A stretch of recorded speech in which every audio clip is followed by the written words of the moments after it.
Лаура.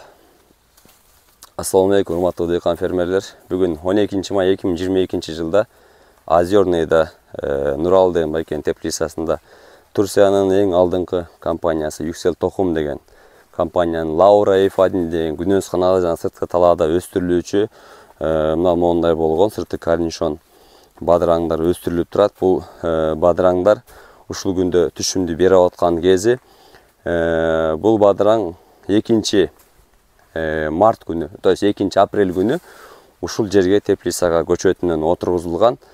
2 апрель күнү отургузулуп, бүгүн 12 май, бул майдын 3 май күнү биринчи түшүмүн терип башташкан. Мөмөлөрүнүн салмактары 120 граммдан 130 граммга чейин болуп, аябай түшүмдүү келген. Булар мындайча айтканда микс деп айтылат. Микс дегенин себебин азыр көрсөтүп кетебиз. Себеп ар бир кист аралыктары жакын бири-бирине.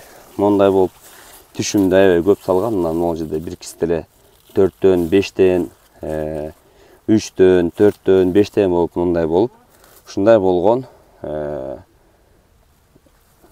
гибридтер болот. Бул ооруга чыдамдуулугу, сууга чыдамдуулугу жагынан бул байкеге жаккандыктан 2016 жылдан бери мынакей буюрса 6 жылдын жүзү болуп калды. Ушул күнөсканада өстүрүп келет. Сиздерге да кеңеш беребиз.